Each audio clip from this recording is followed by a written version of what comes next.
we're going to take a deep dive into the May box.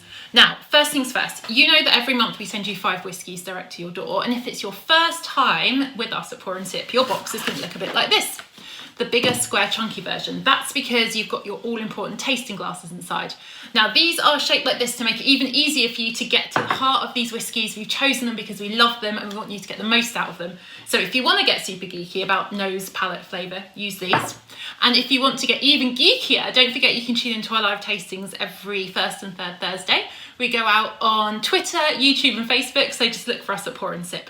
But now onto the good stuff, the whiskies themselves. What do we have for May? Now, I'm told that May is a themed box. You may have already got this. We've been dropping some clues over on social.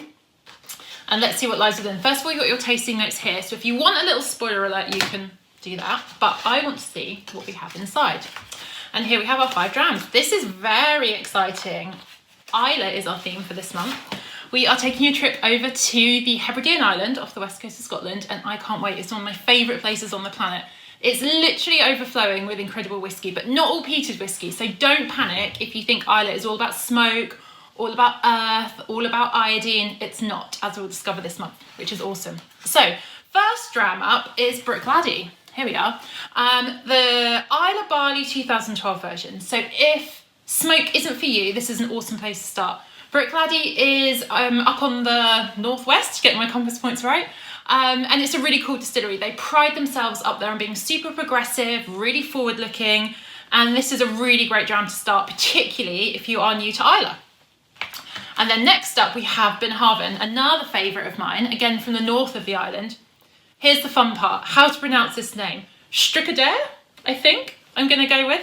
But don't worry, we'll hear about all of this we've got guests from every single brand actually on our tastings this month. So all our pronunciation will be corrected, which is awesome. Bunnahabhain does peated and unpeated malt, and this is an unpeated one. So again, if you're like, oh, I'm not sure, is this flavour profile for me? There's still plenty in this box to keep you entertained. So that's very good. Next up, we have a bit of a mystery. This is Aerolite Lindsay, which you may not have heard of, and you may be like, that's not a distillery. This is an independently bottled 10-year-old single malt from Islay. So we're all sticking with single malts. They're all 100% malted barley from one distillery. But this one's got a bit of a secret to its sourcing. And again, we'll have Sam from the brand come tell us more about it in due course on our live tasting. So tune in for that. Now, the last 2 are super special. I'm eyeing them up already. And they are from a pair of distilleries from the south of the island.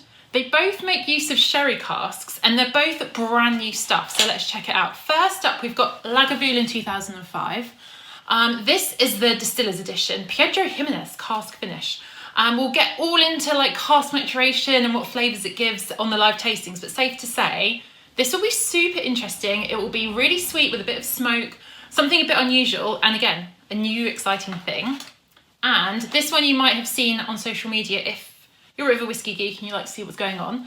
This is Lafroig 10-year-old sherry cask finish, another brand new one. So with these 2 at the end, which I can't wait for, we can do a bit of a direct comparison between not just peat, but sherry as well, and distillery character, and how we get all these incredible flavours into our whiskies. And oh my goodness, I can't wait. So there we go. If you can, and this will be difficult, have the self-control to wait or keep some in your tasting glass until the tastings, do come and join us. It'll be 7:30 on the 1st and 3rd, which if you have got your tasting cards, right here it will tell you, 6th of May and 20th of May. I will be there with Andy, we're going to taste through them all, we're going to have action-packed evenings full of guests, loads of opportunities to ask your questions. Don't forget your tasting note cards, grab a pen, join in, get involved, and we'll see you there. Happy May!